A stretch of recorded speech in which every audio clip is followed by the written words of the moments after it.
नमस्कार दोस्तों, मैं लक्ष्मण कुमार आज आप लोग के सामने एनसीईआरटी फिजिक्स चैप्टर फर्स्ट का सॉल्यूशन लेकर के आया हूं। तो आप लोग हैं इस सॉल्यूशन को ध्यानपूर्वक देखिए और समझिएगा। ये बहुत बेहतरीन सॉल्यूशन है जो आप लोग को बोर्ड एग्जाम से काफ़ी इम्पोर्टेंट है। यहाँ से एक क्वेश्चन जो न्यूमेरिकल के आते हैं वो एनसीईआरटी बुक से ही आते हैं। तो आते हैं दोस्तों, देखते हैं पहला क्वेश्चन क्या है। तो पहला क्वेश्चन है आपका कि वायु में एक दूसरे से 30 सेंटीमीटर दूरी पर रखे दो छोटे आवेशित गोलों पर क्रमशः 2 गुना 10 के पावर -7 और ये 3 गुना 10 के पावर -7। यहाँ पर ये है जो 3 गुना 10 के पावर -7 और ये है जो 2 गुना 10 के पावर -7 कूलम आवेश है। और इनके बीच कितना बल लग रहा है, इनके बीच कितना बल लग रहा है वो बल का मान निकालना है। तो आप लोग जानते हैं कि दो आवेशों के बीच लगने वाला बल हमेशा कूलाम के नियम द्वारा प्राप्त करते हैं। दो आवेशों के बीच लगने वाला बल हमेशा कूलाम के नियम के द्वारा प्राप्त होता है। तो कूलाम का नियम में एक फार्मूला आता है कि दो आवेश, सपोज दैट एक आवेश यहाँ Q1 है और यहाँ पर है आवेश आपका Q2 और दोनों आवेशों के बीच की दूरी R है। तो दोनों के बीच लगने वाला बल का फार्मूला होता है F बराबर 1/4 pi epsilon not Q1 Q2 बटा R स्क्वायर। ये 1/4 पाई एप्सिलॉन नॉट इसका मान होता है 9 गुना 10 के पावर 9 और Q1 का मान है 2 गुना 10 के पावर -7 और Q2 का मान है 2 गुना 10 के पावर 3 गुना 10 के पावर -7। तो जब यहाँ पर वैल्यू रखेंगे, जब वैल्यू रखेंगे इस फार्मूला में, देखिए 9 गुना 10 के पावर 9, 2 गुना 10 के पावर -7, 3 गुना 10 के पावर -7 और ये जो 30 सेंटीमीटर है इसको बदलेंगे मीटर में। तो 30 सेंटीमीटर बराबर होता है 0.3 मीटर, 0.3 मीटर। तो R का मान हो गया 0.3 मीटर। यहाँ पर रखेंगे, जब इसको सोल्व करेंगे तो ये आ जाएगा आपका 6 गुना 10 के पावर -3। देखिए कैसे आएगा, ये 10 के पावर -7 और 10 के पावर -7 ये दोनों को सोल्व करेंगे तो आ जाएगा 10 के पावर -14 और 10 के पावर ये 9 है। तो 14 में से 9 घटेगा -5 आ जाएगा। तो इसको भी गुना कर लेंगे, 3 दूनी 6 और 6 गुना 9 54, ऊपर में 54 और नीचे में आ जाएगा 0.09 आ जाएगा। तो 0.09 आ जाएगा। इस कारण है जी, ऊपर में आ गया आपका 54, ऊपर में आ गया 54 और नीचे में आपका आ गया 0.09 और ऊपर में ही था 10 के पावर -5 था। अब देखिए ये 2 जीरो है, इस कारण यहाँ से अब 2 जीरो कमेगा, तो 2 जीरो कमे तो 10 के पावर -3 हो जाएगा। और यहाँ पर ये 9 है तो 9 को इसको काटेंगे तो 6 से कट जाएगा। तो 6 गुना 10 के पावर -3, 6 गुना 10। ये प्रतिकर्षणात्मक का मतलब होता है कि दो आवेश है, दो आवेश अगर या तो दोनों पॉजिटिव होंगे या दोनों नेगेटिव होंगे तो दोनों के बीच हमेशा प्रतिकर्षण बल रहेगा। यानी समान आवेशों के बीच, समान प्रकृति के आवेशों के बीच हमेशा प्रतिकर्षण बल लगते हैं। कैसे बल लगते हैं? प्रतिकर्षण बल लगते हैं। तो यहाँ पर ये हो जाएगा, कौन सा बल होगा? बल का नेचर होगा प्रतिकर्षण बल। आते हैं अगले क्वेश्चन पर। अगला क्वेश्चन है आपका कि 0.4 माइक्रोकूलम आवेश के किसी छोटे गोले पर किसी अन्य छोटे आवेशित गोले के कारण वायु में 0.2 न्यूटन का बल लगता है। यदि दूसरे गोले पर, अब है कि दो गोला है, सपोज दैट एक गोला आपका यहाँ पर है तो ये गोला यहाँ पर है, इस पर है 0. ये हो गया आपका Q1 और ये हो गया आपका Q2। Q1 का मान हो गया 0.4 माइक्रोकूलम और Q2 का मान हो गया 0.8 माइक्रोकूलम, यहाँ पर लिखा हुआ है।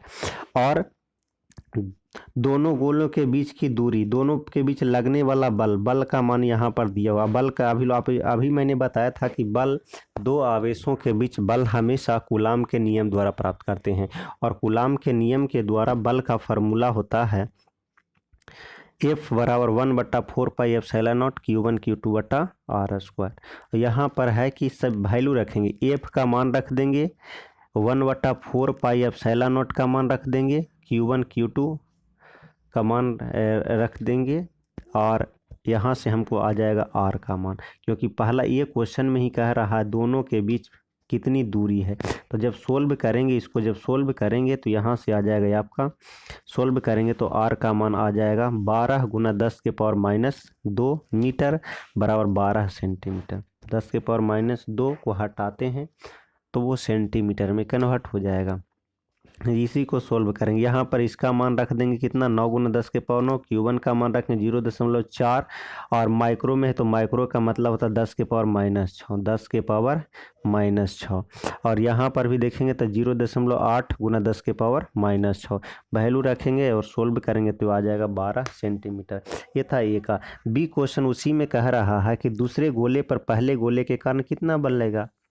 तो पहला गोला लगा रहा कितना, पहला गोला पर बल लग रहा 0.2 न्यूटन। तो ये ध्यान में रखेंगे कि हमेशा कूलाम के नियम में दो आवेश हैं, तो दो आवेश, पहले आवेश पर दूसरा अगर 0.2 न्यूटन बल लगाएगा तो दूसरा आवेश भी पहले पर 0.2 न्यूटन लगाएगा। हाँ, ये डिपेंड करेगा कि आकर्षण होगा कि विकर्षण होगा, ये डिपेंड करेगा कि दोनों आवेशों के नेचर कैसे हैं। दोनों आवेशों का नेचर समान होगा तो प्रतिकर्षण बल लगेगा, और दोनों आवेशों का नेचर असमान होंगे तो आकर्षण बल लगे। तो यहाँ पर देखें, Q2 पर Q1 के कारण लगने वाला बल, तो हमेशा बल लगने कितना बल लगेगा, 0.2 न्यूटन लगेगा हमेशा। अगर यहाँ पर ये 4 न्यूटन रहता तो दूसरा पर भी कितना न्यूटन लगता, 4 ही न्यूटन लगेगा। हमेशा बल का परिमाण समान होगा लेकिन बल की दिशा विपरीत होगी।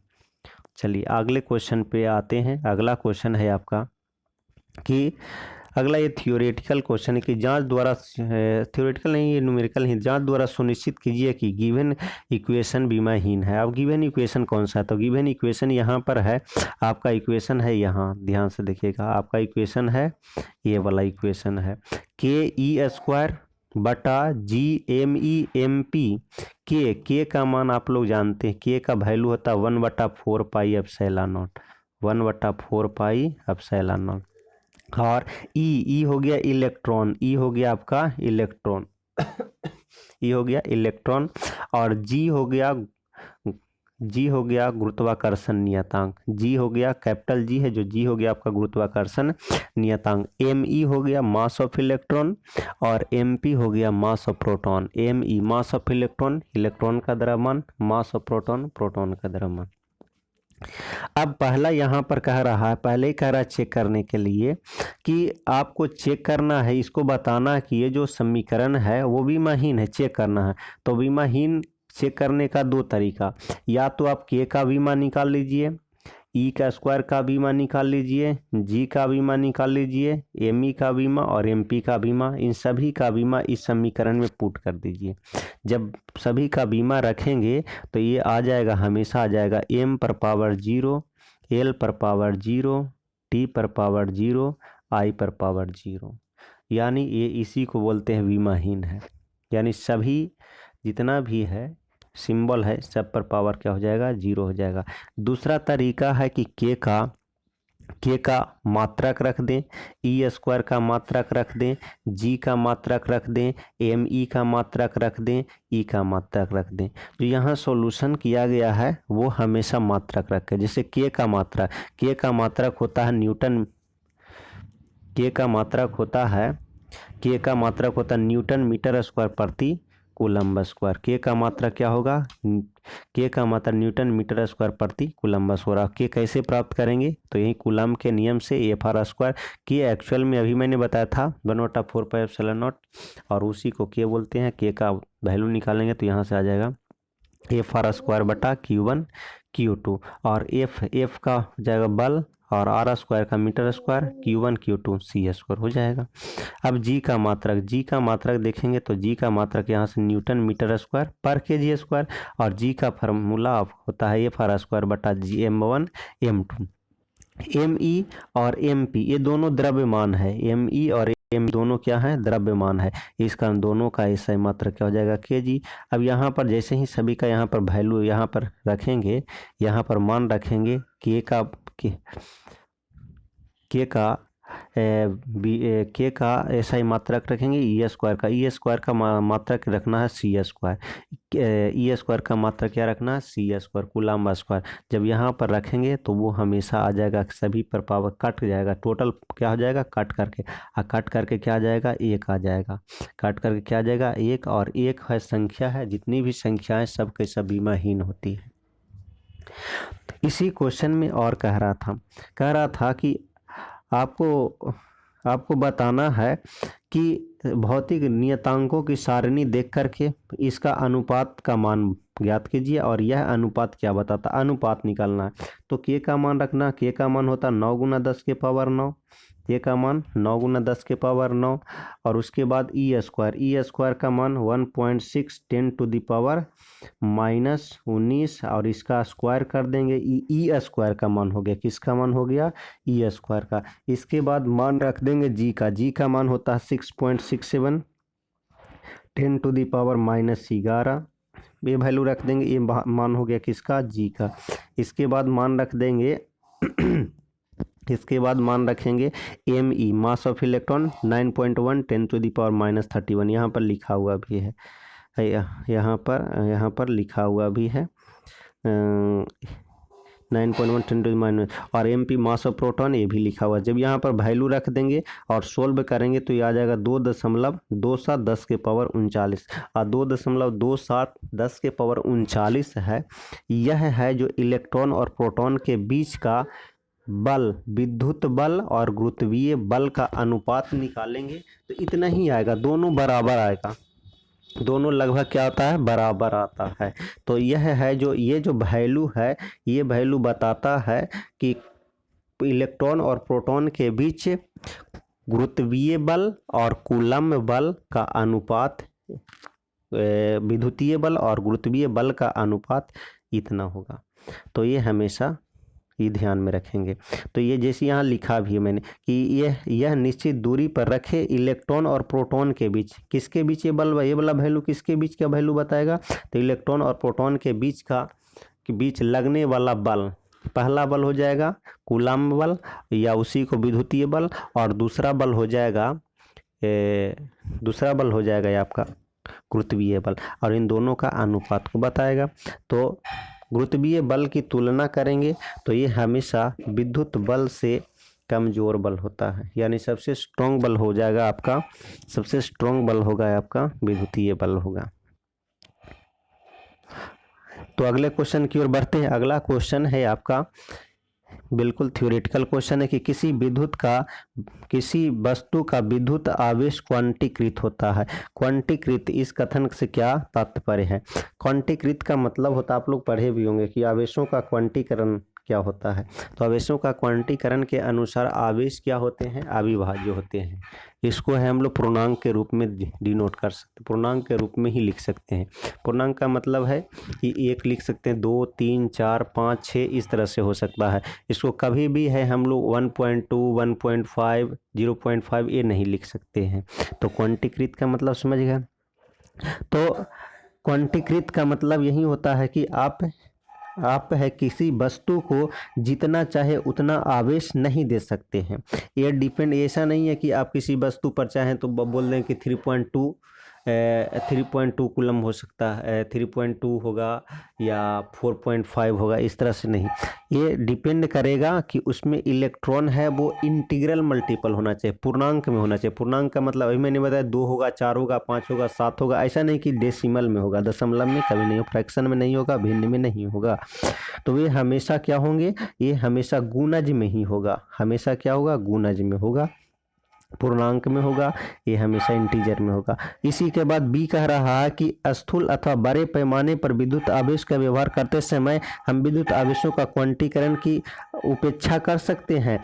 तो स्थूल अथवा बड़े पैमाने पर आवेशों का व्यवहार करते समय आवेशों के क्वांटीकरण का कोई महत्व नहीं होता है और इसकी उपेक्षा की जा सकती है। इसका कारण यह है कि पैमाना व्यवहार में आने वाले आवेश मूल आवेश की तुलना में बहुत बड़े होते हैं। उदाहरण के लिए मान लेते हैं कि 1 माइक्रोकूलम आवेश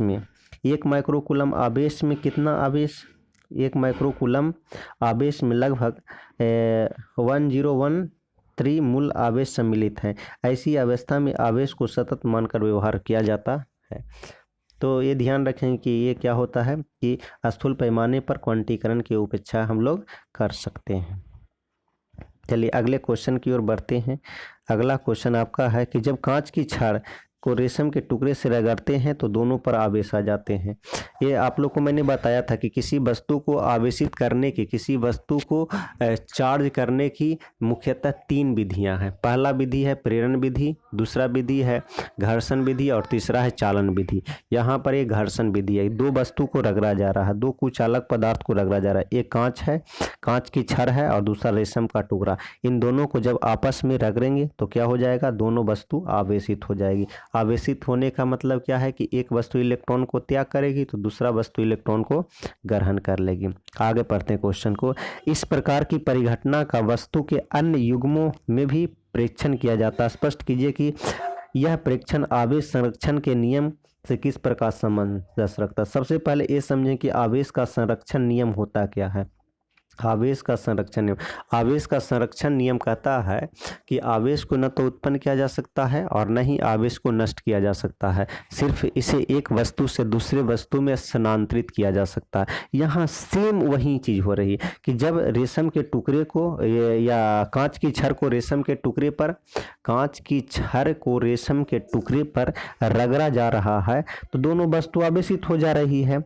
दोनों वस्तु स्टार्टिंग में तो दोनों वस्तु उदासीन थी, लेकिन जैसे ही दोनों के बीच में घर्षण हो गया तो दोनों वस्तु आवेशित हो गई। आवेशित होने का मतलब है कि एक वस्तु इलेक्ट्रॉन का ग्रहण की और दूसरी वस्तु उतना ही इलेक्ट्रॉन त्याग की है। और दोनों मैंने मान लिया है कि रेशम का टुकड़ा है, रेशम का टुकड़ा 4 इलेक्ट्रॉन त्याग की, तो 4 इलेक्ट्रॉन कांच का छड़ वो ग्रहण किया, तो एक 4 इलेक्ट्रॉन त्याग किया, दूसरा 4 इलेक्ट्रॉन ग्रहण किया। दोनों को जोड़ेंगे तो दोनों को जोड़ने के बाद 0 हो जाएगा, तो नेट चार्ज क्या हो जाएगा, हमेशा 0 हो जाएगा। तो ध्यान से इस क्वेश्चन को आप लोग पढ़ेंगे और समझेंगे। तो कह रहा, पहले मैंने बताया कि संरक्षण नियम का मतलब होता है आवेश को न तो उत्पन्न किया जा सकता है और न ही नष्ट किया, सिर्फ एक वस्तु से दूसरे वस्तु में स्थानांतरित किया जा सकता है।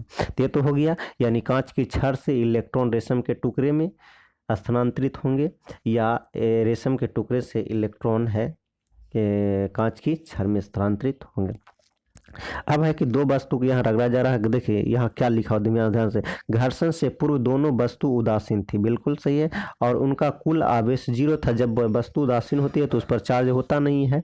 और इस प्रकार सभी प्रेक्षणों में सदैव पाया गया कि वस्तु पर जितना धन आवेश आता है दूसरी वस्तु पर उतना ही ऋण आवेश आता है। धनावेश कब आएगा, जब वस्तु इलेक्ट्रॉनों को त्याग करेगी तो वस्तु धनावेशित होगी, जब वस्तु इलेक्ट्रॉन ग्रहण करेगी तो ऋणावेशित होगी। इस प्रकार घर्षण द्वारा आवेशन के बाद भी दोनों वस्तुओं का नेट आवेश शून्य ही बना रहता है। अगर मान लिया कि पहला वस्तु पर 4 कूलम आ गया तो दूसरा वस्तु पर -4 आ जाएगा, दोनों को जोड़ेंगे तो 4 और -4 0 हो जाएगा। तो अगले क्वेश्चन की ओर बढ़ते हैं। आपका अगला क्वेश्चन है, बहुत ही शानदार क्वेश्चन है ये। आप है इस क्वेश्चन को ट्रिकी वेस्ट कर सकते हैं तो ऑब्जेक्टिव के तौर पे इसको सोल्व कर सकते हैं। ये बहुत ही अच्छा क्वेश्चन है। क्वेश्चन कह रहा है कि 4 बिंदु आवेश हैं QA, QB, QC, QD 10 centimetre भुजा के किसी वर्ग ABCD के शीर्ष पर अवस्थित है। वर्ग के केंद्र पर रखे 1 माइक्रोकूलम आवेश पर लगने वाला कितना बल लगेगा। कह रहा है कि 4 आवेश हैं। पहला आवेश यहाँ पर देखिए फिगर में बना हुआ है। पहला आवेश है आपका ये QA, दूसरा है आपका QB और तीसरा है QC और चौथा है QD। ये वर्ग है, ये आयत जैसा लग रहा होगा लेकिन ये समझ जाएंगे वर्ग है। सबकी भुजा 10 सेंटीमीटर, यानी ये भी 10 सेंटीमीटर, ये भी 10, ये भी 10, ये भी 10। इसको जब मिलाएंगे तो ये विकर्ण होगा, इसको जब मिलाएंगे तो ये विकर्ण होगा, क्योंकि वर्ग में दो विकर्ण होते हैं और दोनों विकर्ण होते हैं जो हमेशा 90 डिग्री पर कटते हैं, हमेशा 90 डिग्री का कोण बनाते हैं। यहाँ पर तीसरा पांचवा चार आवेश तो ये हो गया आपका Q A, Q B, Q C, Q D, और एक अन्य आवेश है आपका 1 माइक्रोकूलम का जो वर्ग के केंद्र पर रखा हुआ है। अब है इस वर्ग के केंद्र पर रखे आवेश है उस पर कितना बल लगेगा, तो इस 1 माइक्रोकूलम के आवेश पर चारों बल लगाएगा। पहला तो क्यू, इन दोनों के बीच बल लगेगा, क्यू ए और 1 माइक्रोकूलम के बीच बल लगेगा। अब क्यू बी और 1 माइक्रोकूलम के बीच, क्यू सी और 1 माइक्रोकूलम के बीच, और क्यू डी, यानी इस पर 4 बल लगेगा। कितना बल लगेगा, 4 बल। क्यू नॉट पर, ये क्यू नॉट है, यही है जो आपका 1 माइक्रोकूलम है, क्यू नॉट पर कितना बल लगेगा, 4 बल लगेगा। इन चारों बलों का योगफल कितना होगा, नेट फोर्स कितना होगा, यही निकालना है। आप ध्यान से समझेंगे, एक क्वेश्चन यहीं से समाप्त हो जाए। देखेंगे कि ये वाला आपका प्लस में 1 माइक्रोकूलम है, ये भी प्लस में 1 माइक्रोकूलम है। इन दोनों के बीच विकर्षण होंगे, विकर्षण होने का मतलब है ये बाहर की ओर बल लाएंगे। तो ये देखेंगे यहाँ पर एफ ओ ए है, सॉरी एफ ओ सी है, क्यूरो और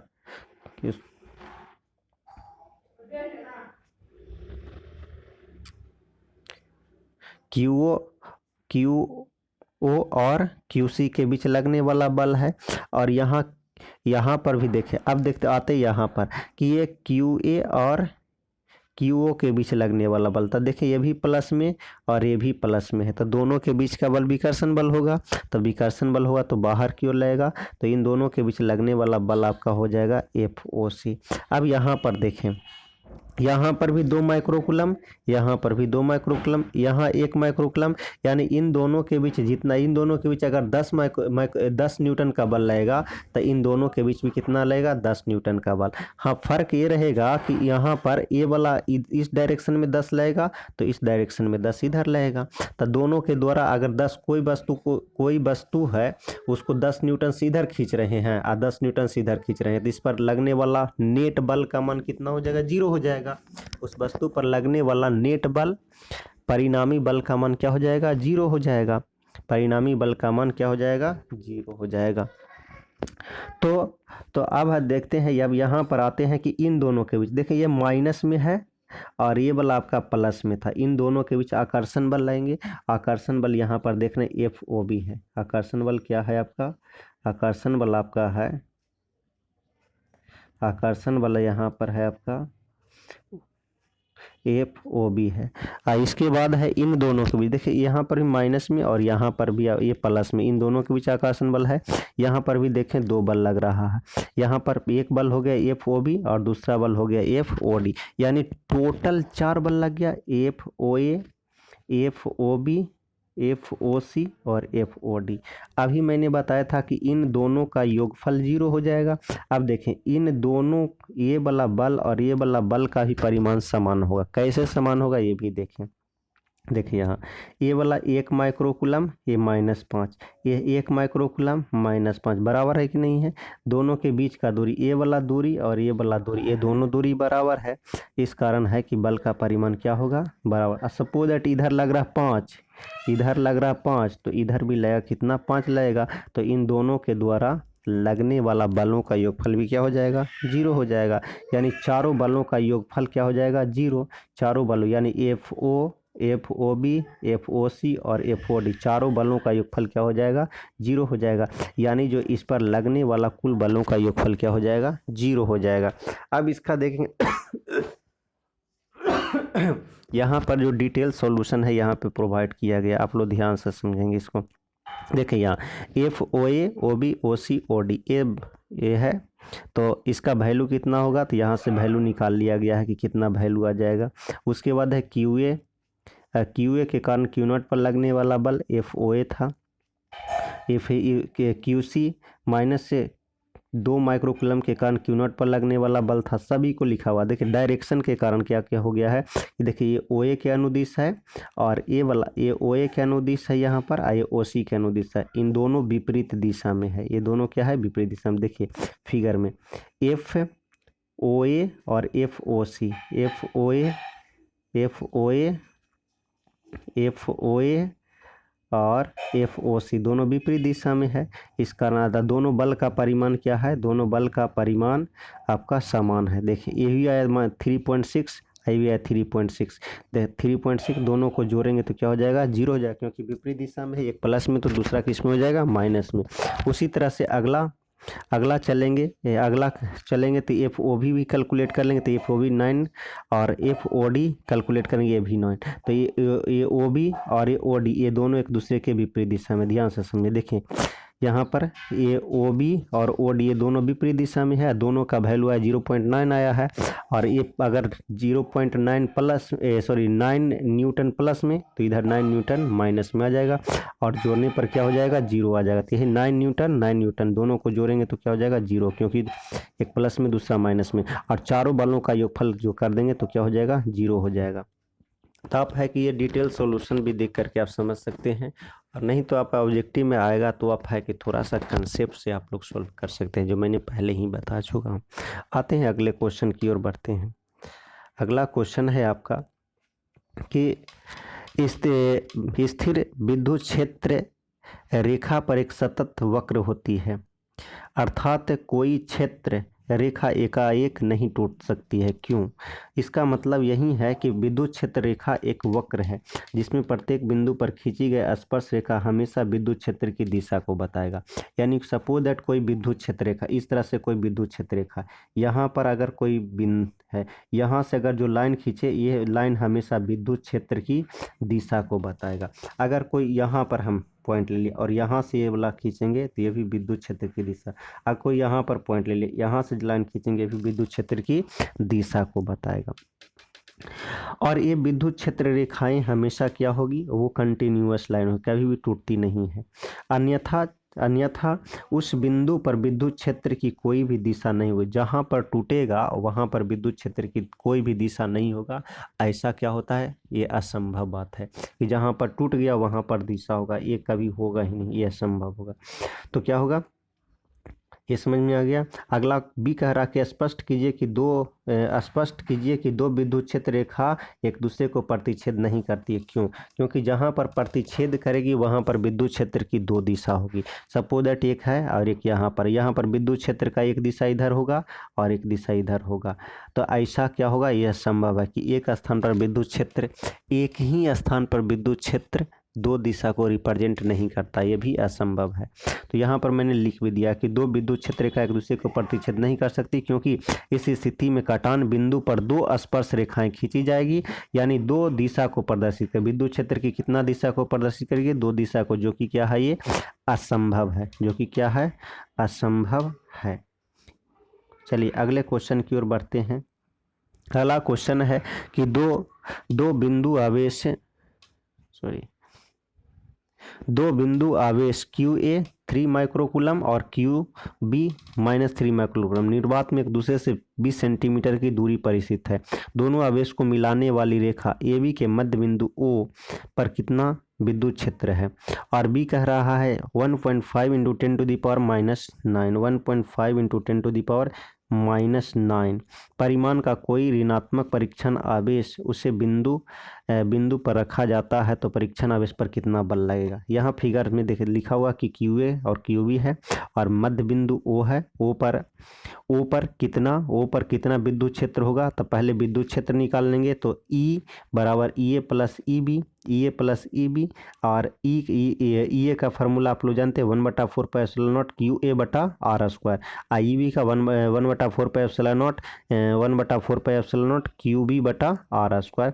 यहाँ पर वैल्यू रखेंगे तो 1/4 पाई एप्सिलॉन नॉट का मान 9 × 10⁻9 और QA बटा R² OA हो गया, और यहाँ 1/4 पाई एप्सिलॉन नॉट का मान 9 × 10⁻9 और BO का स्क्वायर। यहाँ पर वैल्यू रखेंगे 3 × 10⁻6 और 3 × 10⁻6, ये दोनों का परिमाण है, दोनों का क्या है, परिमाण है। और सोल्व करेंगे तो E का मान आ जाएगा 5 × 10⁻6। अब B में कह रहा है कि ये 5 × 10⁻⁹ का कोई परीक्षण आवेश इसे बिंदु पर रखा जाए तो कितना बल अनुभव करेगा? तो 2 बल लगेगा। एक तो क्यू ए इस पर बल लगाएगा और दूसरा क्यू भी बल लगाएगा, तो 2 बल लगेगा। पहला बल लगेगा कितना लगेगा? तो आप लोग जानते हो बल का फार्मूला जानते हो, बल बराबर होता है क्यू ई। बल बराबर क्या होता है? Q E. तो क्यू का मान रख देना, क्यू का मान तो समान ही है, यहाँ पर भी 3 माइक्रोकुलम, यहाँ पर भी 3 माइक्रो, प्लस माइनस ध्यान नहीं देना। तो दोनों को रखेंगे, ये क्यू का मान रख दिया, ई का मान अभी आया था 54 × 10 5.4 × 10⁻⁻6। जैसे ही सोल्व रखेंगे, वैल्यू रखेंगे और सोल्व करेंगे तो आ जाएगा 8.1 × 10⁻³ न्यूटन, 10⁻³ न्यूटन। और डायरेक्शन देखेंगे तो यहाँ पर डायरेक्शन ए बी के अनुदिश होगा और यहाँ पर डायरेक्शन क्या हो जाएगा? ओ ए के अनुदिश होगा। तो दोस्तों आज इस वीडियो में मात्र 8 क्वेश्चन का सॉल्यूशन मैं बता रहा हूँ। अगला जो होगा, अगले जो भी और भी क्वेश्चन बचे हुए हैं उसको मैं नेक्स्ट वीडियो में करवाऊँगा। तब तक के लिए बाय, क्योंकि वीडियो का साइज बहुत बड़ा हो जाएगा, इस चलते है कि मात्र 8 क्वेश्चन का सॉल्यूशन अभी मैं करवा रहा हूँ। 9 से लेके आगे जो बचे हुए हैं वो अगले वीडियो में करवाऊँगा। तब तक के लिए जय हिंद, जय भारत।